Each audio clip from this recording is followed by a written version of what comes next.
Bonjour, merci d'être au rendez-vous de votre émission Moselle Gourmande. Alors cette semaine, nous posons notre caméra au pays des trois frontières et c'est le chef Frédéric Keff ainsi que son établissement l'Auberge de la Claus à Montenard que nous mettons à l'honneur. Avant de l'accueillir, je vous laisse apprécier ces belles images signées Alexis Delahaye. Bonjour, Keff Frédéric, Montenac, l'Auberge de la Claus. Je suis la 5e génération de l'établissement familial qui est tenu depuis plus de 100 ans dans la famille Keff. Nous ici, ma cuisine, la cuisine de l'auberge, je suis vraiment axé sur le locavore comme on dit, parce que j'ai la chance d'avoir énormément d'agriculteurs sur un rayon de 10 km où je travaille les œufs frais, les produits laitiers, j'ai un super maraîcher qui est à 5 km de chez moi et nous on a les produits de notre ferme, hein, le cochon et aujourd'hui le canard qui a fait notre renommée internationale. Et donc voilà, nous c'est vraiment la saisonnalité. Mais je suis aussi agriculteur parce que nous on a la ferme et moi j'ai une deuxième passion, c'est l'agriculture au niveau céréalière. Voilà, j'adore la production de céréales. Aujourd'hui il faut qu'on s'adapte par rapport au réchauffement climatique. On a des nouvelles cultures, on fait des engrais verts, tout ça c'est un truc où moi là-dedans je m'éclate quoi. Deuxième grosse passion c'est la pâtisserie quoi. 2-3 fois par semaine je change, j'ai une nouvelle pâtisserie. Parce que j'appelle ça les petites douceurs quoi. La maison c'est une vieille maison, hein, 1869, qui a été construite par le grand-père de mon grand-père. Et à l'époque c'était un simple relais, donc c'était juste un bistrot, c'était un relais où les chevaux venaient juste s'abreuver. Du coup ils s'abreuvaient en même temps avec. Hein. Aujourd'hui l'affaire elle a pris un peu d'ampleur. Mais par contre on a toujours cette structure comme on dit familiale quoi. Et c'est pour ça qu'on a gardé le nom auberge, hein, c'est une auberge. Et aujourd'hui, voilà, les gens ils viennent aussi pour cette ambiance, une ambiance familiale, une auberge, avec des produits, des vrais produits, des produits de saison, une cuisine, tout était fait maison chez nous, et puis c'est une cuisine familiale, quoi, une cuisine du partage.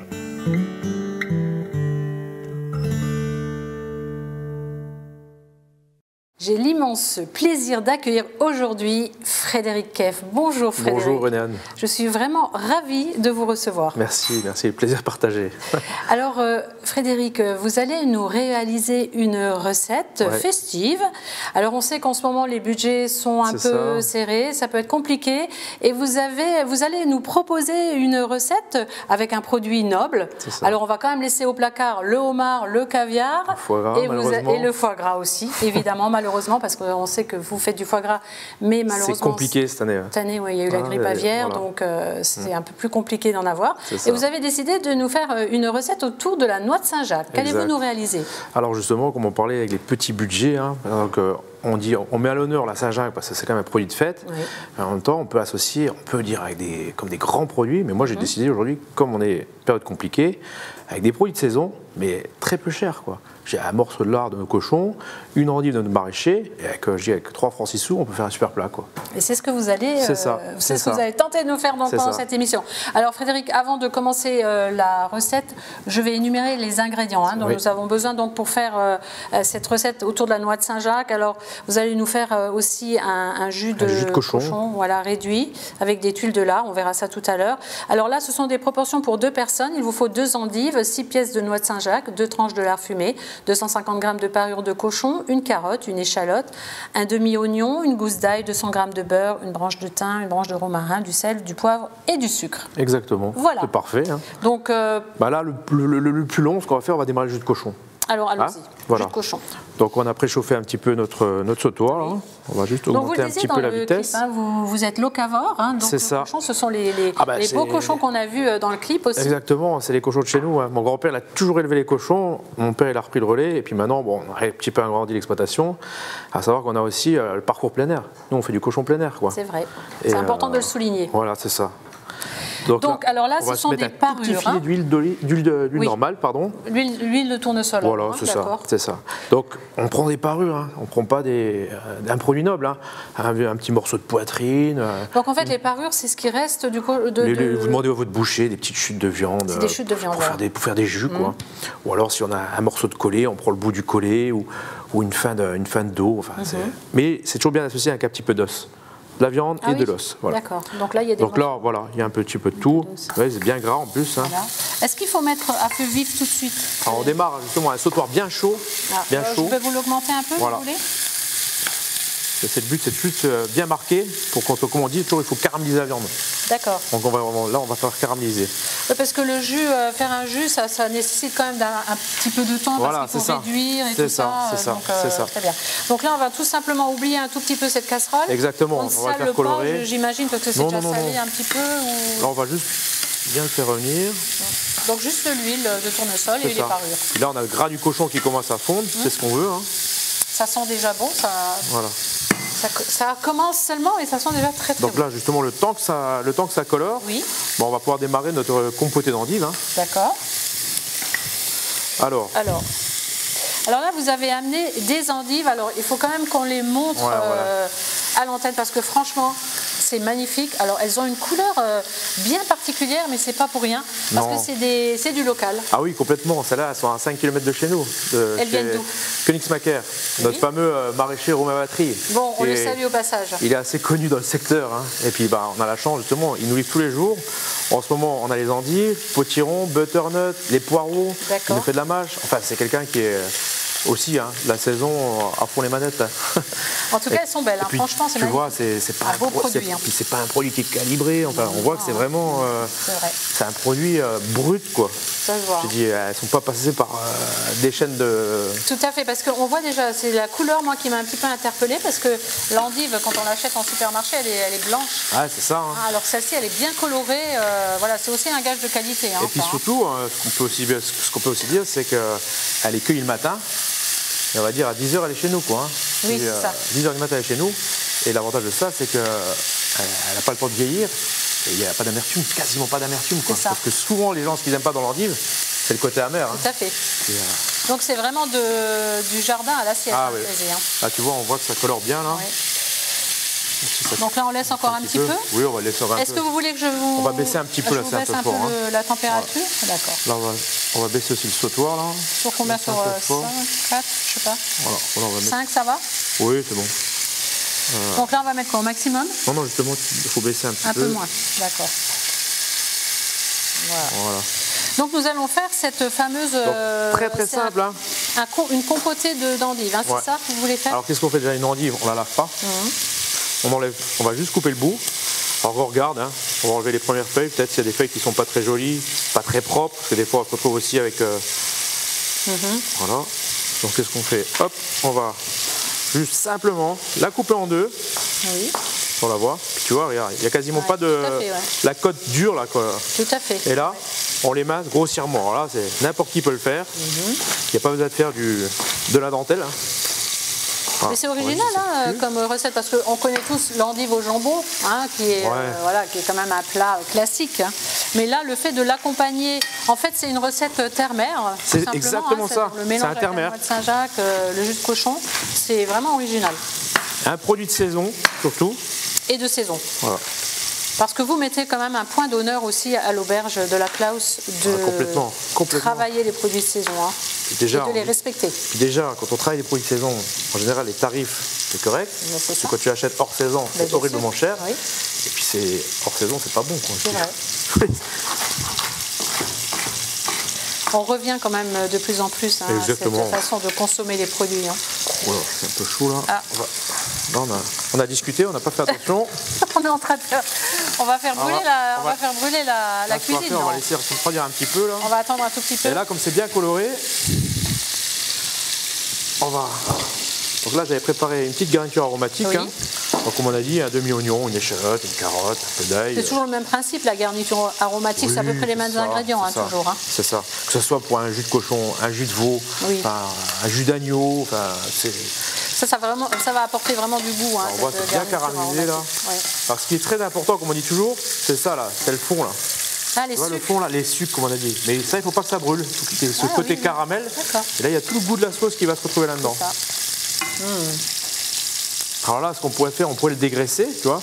Oui. Mais nous, on ne va pas le dégraisser. Parce que nous, ce qu'on veut, c'est un petit jus, gras. On veut tout récupérer. Ça fait un peu, comme on dit, les petits jus perlés là. Oui, c'est bon. Comme un jus de rôti.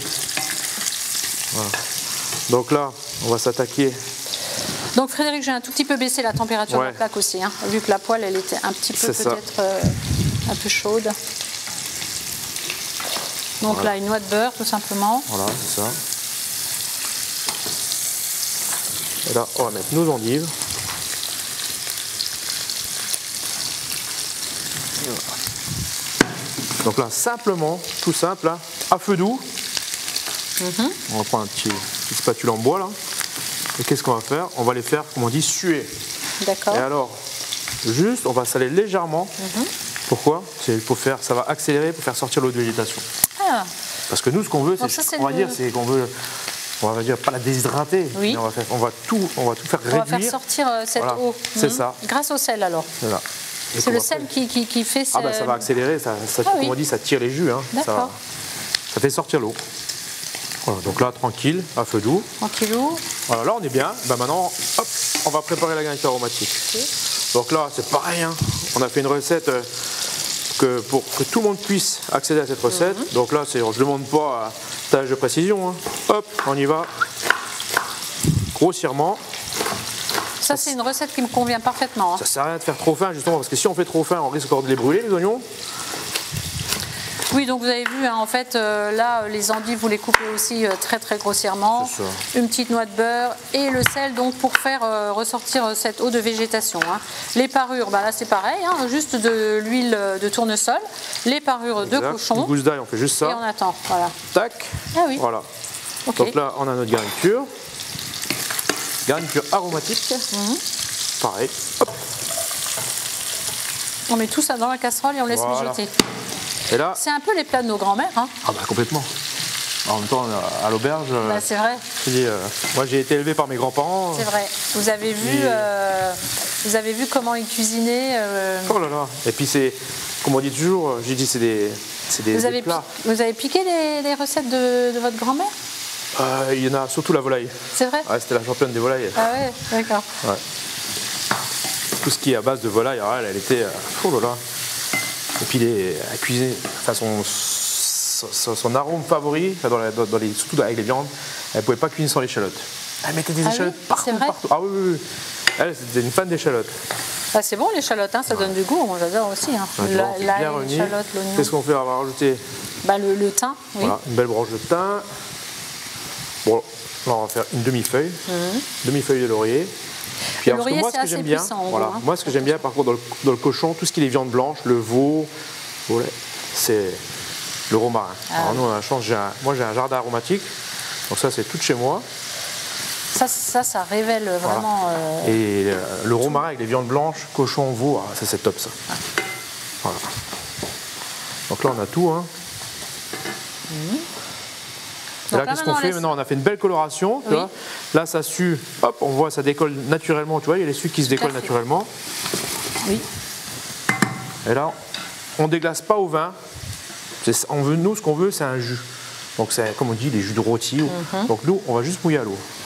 D'accord, mouiller à l'eau. Donc là, en fait, il y a le déglaçage, c'est le choc thermique aussi. Exactement. Qui intervient dans la qualité du jus aussi après. Voilà. Hein. Alors, et donc là, maintenant, on laisse réduire. Tu as vu, on n'a pas fait une piscine. Hein. Non, c'est vrai.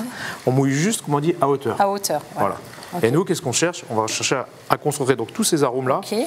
Et comme j'ai dit, on va faire réduire ça de 3/4. Vraiment, presque il reste juste le fond. Quoi, hein. Ah oui, oui. Voilà. Donc là, il faut quand même déjà à peu près une trentaine de minutes minimum. C'est ça, oui. Pour le contenu là, il faut une bonne demi-heure. Hein. Alors l'avantage en fait de ces recettes-là, c'est que ce jus, par exemple, c'est qu'on peut préparer la veille. C'est ça, on peut préparer la veille, même le compoté d'endive. Hein. Et ça se congèle le jus comme ça, le jus de cochon? Bien sûr, oui, bien sûr, aucun problème. C'est génial ça. Tu peux le congeler, tu peux le faire, tu peux le stériliser. Enfin, Alors là, on voit bien l'eau de végétation, hein, on voit bien. Hein. Oui. Ah, ça sent bon. Hein. Donc là, c'est pareil. Hein. Là, voilà. Est-ce que là, il faut remettre à feu vif? Parce que moi, j'ai touché un peu aux températures. On va augmenter un petit peu là. Hop. Je fais mon maximum pour l'instant. C'est ça. Et voilà. Et celui-là, il est bien là. Il est bien, ok, très bien.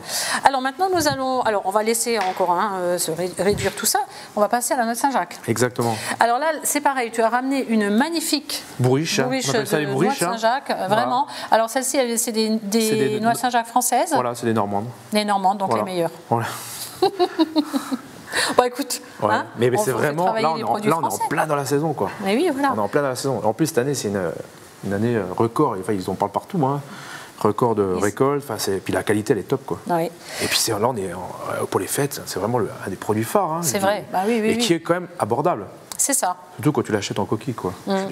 Non, on voit, elles sont bien. Alors, vous allez nous expliquer comment ouvrir une noix de Saint-Jacques. C'est très simple. Alors, il y a quelques petites techniques. Il y a différentes techniques.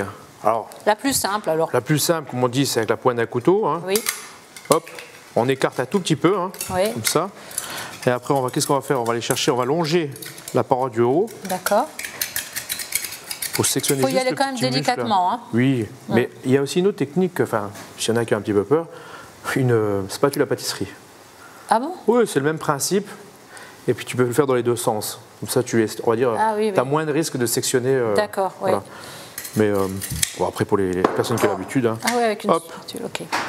Oui, il ne faut pas oublier que tu es pâtissier aussi. Hein.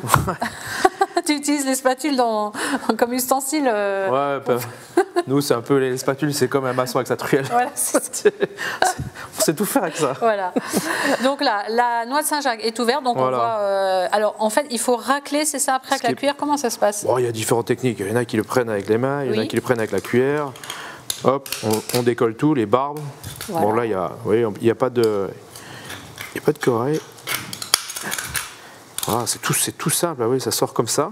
Okay. Alors ce qu'il faut, on va prendre ça pour mettre toute la petite cochonnerie là. Ouais. Donc on enlève, on récupère que la noix, hein, évidemment. C'est ça. Mais est-ce que le reste de la noix de Saint-Jacques, on peut le récupérer pour autre chose? Voilà, ça, on peut faire, ce qui est très bon avec ça, on peut faire aussi dans les jus. Vous voyez. Le corail. Voilà, le corail. Bon là, il est tout petit. Hein, donc c'est le corail qu'on récupère en fait. Voilà, tu peux garder ça pour les jus. Il y en a qui vont faire des jus aussi, on appelle ça avec les barbes des Saint-Jacques. Tu peux aussi faire des fumées, tout ça. Des fumées, d'accord. Voilà. Oui, parce qu'en cuisine, on ne jette rien, hein, d'ailleurs. C'est ça. Donc là, ce qu'il faut surtout la preuve, faire... on a utilisé les parures pour faire du jus de cochon. Voilà. Et là, il y a le petit muscle à enlever. Là. Il y a un petit muscle aussi qu'on enlève. D'accord. Hop, voilà. Très bien. Alors, ce qu'il faut, hein, là, on en a fait une, mais quand vous en faites, on débite. Et moi, ce que je fais, on les fait tremper dans de l'eau claire. Oui. Parce que le petit défaut, c'est que comme c'est de la pêche à la drague, il y a du sable. Souvent, là, c'est rien, mais des fois, c'est rempli de sable. Ah oui. Et c'est tellement fin, tellement petit que ça reste dans la noix. On va juste réduire un petit peu Donc là, je vais la passer sous l'eau pour montrer un petit peu. Donc voilà, vous avez vu, c'est relativement simple pour ouvrir la noix de Saint-Jacques. Hein. Donc avec un couteau, hop, vous prenez... voilà. Donc là, on a notre noix. Hein. Voilà, on bouge un peu la noix de Saint-Jacques, on l'ouvre et voilà. On récupère donc cette fameuse noix, on rince tout ça. Alors vous êtes déjà un petit peu avancé, Frédéric. Hein, voilà, là, on les a bien fait tremper. Oui, on les a bien essuyés, les séchés et tout là. Donc on les voit, hein. Ils sont comme ça. Ouais. C'est propre, c'est net. Ah oui. Et puis du coup, j'ai gardé aussi les coquilles parce que j'ai eu l'idée sur la route là, en venant. Je m'étais dit, on pourra faire peut-être deux présentations. Une présentation, comme on a dit. L'entrée, une entrée de plat de fête, et en même temps on pourra faire aussi un plat version dînatoire. Parce qu'on peut le servir aussi dans un petit apéro dînatoire. Hein. Ah oui, c'est sympa, mais on va voir ça tout à l'heure. Donc maintenant, on va encore laisser réduire tout ça et on va passer à la cuisson de la noix de Saint-Jacques. Exactement. Hein, c'est ça. Je vais juste rajouter un tout petit peu de sucre. Oui. Parce que là, ça commence à réduire. Alors, donc le sucre, c'est le but du sucre. Alors, évidemment, c'est sucré, mais là, c'est pour enlever cette amertume aussi de l'amertume. Et puis, comme on a dit, le côté où on va la confire. Voilà. Donc, c'est là où... Et là, il ne faut pas aller trop vite, il faut y aller doucement, il faut la laisser compoter, tu vois. Et là, on voit, ça commence. Hein. Et il faut pas si tu vas trop vite, ça brûle. Hein. Voilà. Donc, tu vois, d'ailleurs, il reste un petit peu d'eau de végétation. Toujours, comme on dit, à feu doux. Hein. Tranquillou. Donc, alors maintenant, on va passer à la cuisson de la noix de Saint-Jacques. Alors là, c'est aussi, il y a quelques petites techniques. Vous allez nous expliquer un petit peu, parce que la noix de Saint-Jacques, c'est quand même fragile. Il faut que ça reste toujours un peu nacré creux et moelleux au milieu, c'est ça? Une poêle bien chaude. Ouais. Moi, je dis toujours 1 minute de chaque côté. Hein. Ça c'est tout Pas plus. Voilà. Ok. Maximum 1 minute. Là, je mets donc à fond la température. Ouais. Très bien. Alors, hop, un petit filet d'huile. Un petit peu une petite noix de beurre. Hop, on va laisser ça chauffer. Donc on mélange les deux matières grasses, beurre et huile. Pourquoi on met de l'huile? Si tu mets que du beurre, ça? Ah bah ça risque de brûler, c'est ça? Voilà, c'est ça. Et là, on augmente le point de fusion du beurre. D'accord. Puis c'est plus gourmand aussi, hein, quand on met du beurre. Hein. Bien sûr. Voilà. Très bien. Ce que j'aime bien aussi, dans les cuissons là, hop, une petite branche de thym. Ah oui. Ouais. C'est bien, ça donne du parfum, tout ça, du peps. Donc là, ça réduit bien. Ok. Désolé, hein, je ne suis pas un pro de la plaque là. Non, mais... Voilà, ça chauffe. C'est bien, voilà. Alors tout à l'heure, on parlait, tu sais, comme on a dit, on va faire 2 versions. Oui. Si on le fait en portion entrée, pour une entrée de fête, on va compter 3 pièces par personne. Et tout à l'heure, j'ai dit la version dînatoire, bah, on va mettre qu'une pièce. Donc là, ce qu'on va faire, on va empoiler 4. Comme ça, on en aura. Voilà, c'est bien. Petit beurre qui mousse là. Donc là. Alors la cuisson de la noix de Saint-Jacques, bon, ça dépend aussi de la grosseur, hein, évidemment. Hein. Plus elle est grosse, bon, après on adapte la cuisson en fonction de la taille de la noix de Saint-Jacques. Hein. On va rejeter le caoutchouc. Hop. Voilà. Un petit aller-retour. C'est ça. On va voir quand ça commence. En fait, quand ça commence à nacrer, à caraméliser tout autour, on peut la retourner, c'est ça? Alors, hop. On va saler légèrement. Ah. Faut pas se tromper, hein, sel et sucre. Hein. Ouais, justement, j'ai eu un petit moment de doute là. Je me suis dit, il fait quoi? Il prend le sucre? J'ai eu un petit moment de solitude là, j'étais là, oula. Blablabli, blablablou, et puis. Hein, une noix de Saint-Jacques au sucre, ça peut être sympa. Une nouvelle recette. Donc là, alors voilà. On va laisser encore un petit peu là. Il faut vraiment faire attention hein, quand même à la cuisson de la noix de Saint-Jacques. Hein. Comme je le disais, c'est assez, il faut maîtriser. Hein. Faut rester à côté, quoi.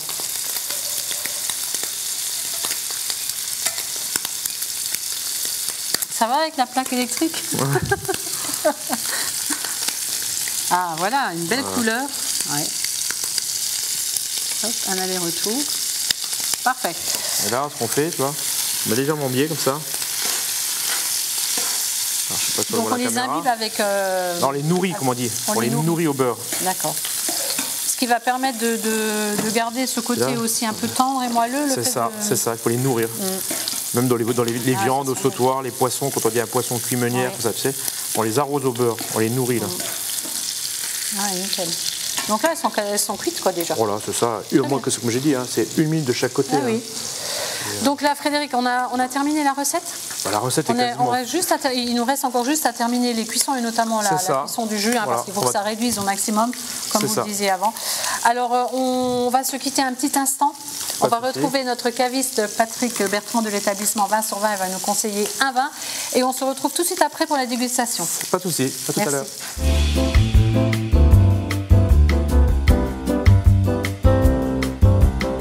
René-Anne, bonjour.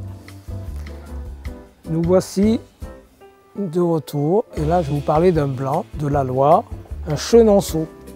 On connaît plus ou moins le château, mais il faut savoir que sur les communes de Chenonceau, il y a beaucoup de vignes dans la Loire qu'on fait à des prix très abordables et on travaille merveilleusement bien le cépage Sauvignon. Donc ça, ce sont des vins d'apéritif pour aller sur tous vos crustacés, sur des huîtres, sur des poissons grillés, pas trop les poissons en sauce, oubliez, mais vraiment, c'est vraiment du vin, c'est merveilleux à boire, c'est vif, c'est fruité, ça vous donne envie, c'est un peu trompeur parce qu'on a envie de boire la bouteille, quoi. Donc je vous recommande qu'il y ait quand même des gens sages autour de vous ou alors de rester tranquille à la maison. Mais vous verrez, c'est des vins qui tournent entre 10 et 12 € et c'est vraiment très abordable et on a toujours une très belle surprise.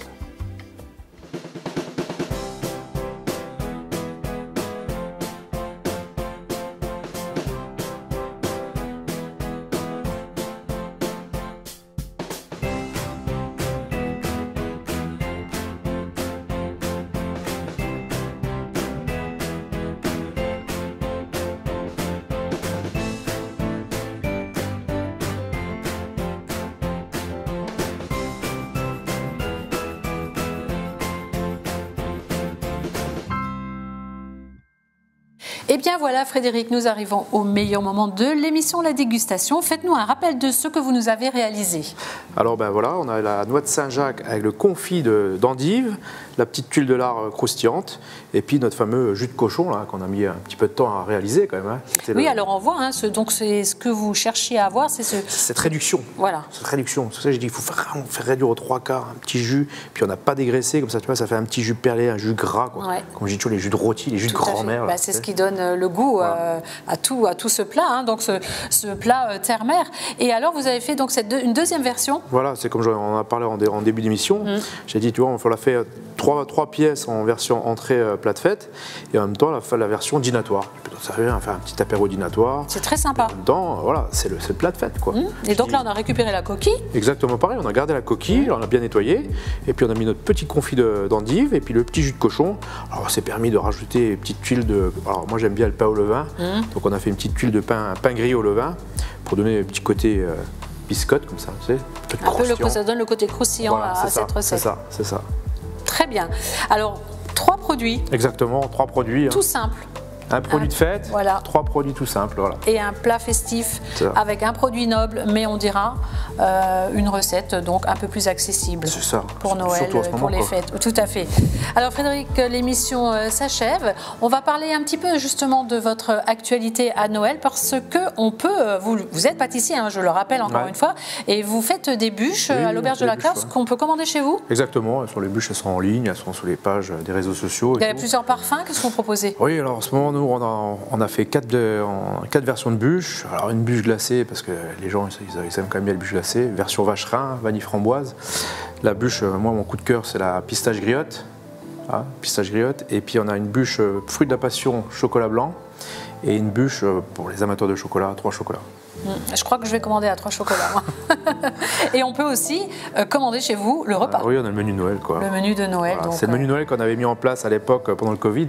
Quand tous les établissements étaient fermés, on est ouvert depuis, mais la tradition elle est restée parce que les gens ils redemandent toujours ce menu. Enfin, c'est d'autres versions, mais toujours le principe à emporter pour les fêtes.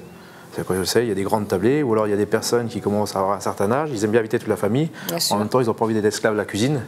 Alors voilà, on fait des beaux menus à emporter. Quoi. Très bien, et en plus vous cuisinez, je le dis, hein, donc du jardin à l'assiette chez vous, c'est vraiment, tout est fait maison.